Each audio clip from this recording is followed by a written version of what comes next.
बात नहीं है, इसी कलयुग की बात है। कभी पढ़ना भक्तमाल, उसमें कथा है माधव दास जी की। ठीक है, माधव दास जी नाम के भगवान के बड़े भक्त थे, जगन्नाथपुरी में रहते थे। शाम के समय जब समुद्र किनारे बैठते थे, टहलने आते थे, तो भगवान जगन्नाथ स्वयं इन्हें दर्शन देते थे और इनसे बात करते थे। दोनों का ऐसा संबंध मित्र जैसा भाव बन गया था। अपनी अपनी बातें करते कि भाई क्या हुआ, कैसे हुआ। और तब माधव दास जी भगवान को लेकर अपने घर पे आ जाते और दोनों मिलकर भोजन बनाते, भोजन पाते और भगवान अंतर ध्यान हो जाते भोजन करने के पश्चात। ऐसे ही चलता था।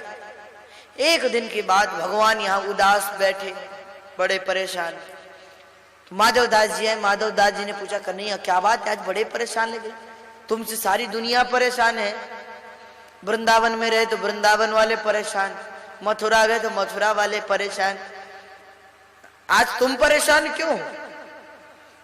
तो कन्हैया ने कहा कि भाई ऐसा है, पहले वृंदावन गोकुल में रहते थे तो कई मित्र थे हमारे, खूब मिलकर चोरी करते थे। सालों बीत गए, द्वापर चला गया, कलयुग आ गया, कब से चोरी नहीं की। तो माधव दास जी ने कहा तो क्या, वो द्वापर था, तुम्हारी शैतानियों को लोग सह लेते थे, राजा जेल में बंद कर दे, चोरी मत करना है। कन्हैया बोले तो क्या करें, मुख लटका कर बैठ गए। तो माधव दास जी ने कहा तो तुम ही बताओ क्या करना है। कन्हैया ने कहा कि भाई तुम चलो हमारे साथ चोरी करने। माधव दास जी बेचारे संत महात्मा जी बोले महाराज चोरी, जीवन भर माला जपी है, चोरी कभी नहीं की, हमें चोरी करनी नहीं आती। कन्हैया ने कहा उसमें कौन सी बड़ी बात है, हम सिखा देंगे, तुम चलो तो सही, तैयार तो हो। माधव दास जी ने कहा तो चलो। कैसे क्या करना पड़ता है? भगवान ने कहा कुछ बातों का ध्यान रखना पड़ता है। क्या? बोले एक तो फुर्ती रखनी पड़ती है, कभी को पीछे से भी दौड़े तो फुर्ती से भाग जाओ, पहली बार फुर्ती रखनी पड़ती, यही सूत्र है चोरी का। ठीक है महाराज, कहाँ चले? राजा की वाटिका में, वहां कटहल लगे हुए हैं, उन्हें ही चुरा कर लाएंगे और उसका ही भोजन बनाएंगे आज। माधव दास जी ने हंसते हुए कहा, कन्हैया राजा हमारा शिष्य है, उसे कह देंगे वो रोज तुम्हारे लिए कटहल भिजवा दिया करेगा, चोरी करने की क्या आवश्यकता। कन्हैया ने कहा जो आनंद चोरी में है वो फ्री में नहीं है, हम तो चोरी करने जाएंगे। माधव दास जी ने कहा तो चलो। रात हुई, चले माधव दास जी भगवान के साथ। अब चोरी करने पहली बार गए थे, कुछ पता नहीं था चोरी के बारे में। अब महात्मा ठहरे, जीवन भर माला जपी, संसार के बारे में पता नहीं, यहां चोरी करने आए तो महाराज क्या बताए। कन्हैया ने कहा कि भाई पहले प्लान जो है, हमारा प्रोजेक्ट है, वो तुम्हें समझा दे क्या करना है। तो भगवान ने दिखाया, मिट्टी पे एक नक्शा तैयार किया कि भाई यहाँ पे पेड़, तुम चढ़ना, कटहल गिराना, हम ले लेंगे, तुम भी उतर जाना और चुपचाप घर चल देंगे, सीधा साधा प्रोजेक्ट है। माधव दास जी ने कहा ठीक। अब रात का समय, चोरी होती रात में है अधिकतर, रात में तो बड़े बड़े चोर चोरी करके भाग जाए, पकड़े ना जाए। माधव दास जी महाराज से भगवान ने कहा चढ़ो, पेड़ पर चढ़ो। अब वो बेचारे सीधे साधे आदमी जोर से बोले इस वाले पर या इस वाले पर। माली बोला मैं बताता हूं किस वाले पे चढ़ना है। डंडा लेके आया, उसने देखा तो भगवान ने झट से माधव दास जी को झाड़ी में छुपा दिया। भगवान बोले चुप चुप रहो। माली आया, देखा उसने कि यहाँ तो कोई। माली ने सोचा लगता है रात में भी कान बज रहे हैं हमारे, दिन भर हम यही कहते रहते कि चोरी मत करो, तो अब हमें भी रात में भी आदत पड़ गई, अब सपने में वही दिखते हैं। भगवान ने कहा इतनी तेज क्यों बोल रहे हो? अरे चोरी में धीरे बोलना पड़ता है। लो इस वाले पेड़ पे चढ़ो,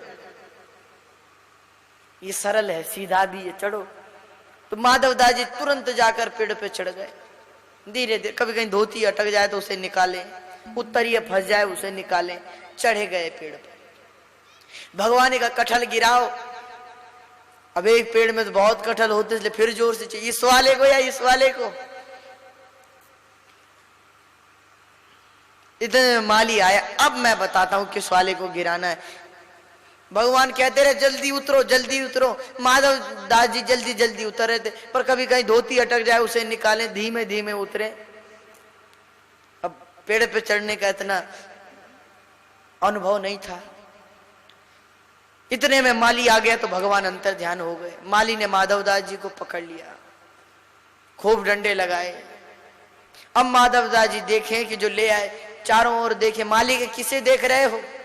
माधव दास जी कहे जो ले आए थे वो तो दिखते नहीं, जिनके चक्कर से यहां आए थे। माली ने पेड़ से बांध दिया, रात भर पेड़ से बंधे रहे बेचारे। प्रातः काल होते ही माली ने कहा चलो राजा के पास ले चलते हैं तुम्हें, अभी तुम्हें खबर दिलाते।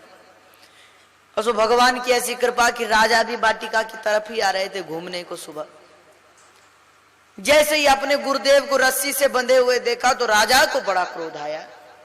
राजा ने कहा है तुमने हमारे गुरुदेव को ऐसे रस्सी में बांध कर लाठी निकाली, माली को मारने को देते हुए हमारे गुरुदेव को बांधा हुआ।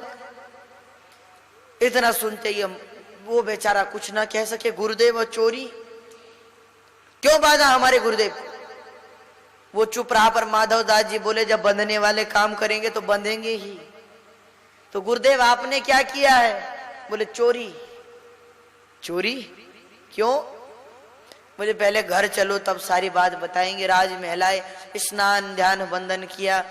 और माधव दास जी, राजा बोले महाराज चोरी आपने क्यों? हमें तो आप कहते चोरी नहीं करनी चाहिए। माधव दास जी बोले क्या बताएं राजा? वृंदावन का कन्हैया है, उसका मन केवल चोरी में लगता है, उसके चक्कर से हम आ गए। अब वो तो अंतर्जान हो गया हमें फंसाकर, और यहां ऐसे फंसे कि माली ने रात भर पेड़ से बांधे रखा।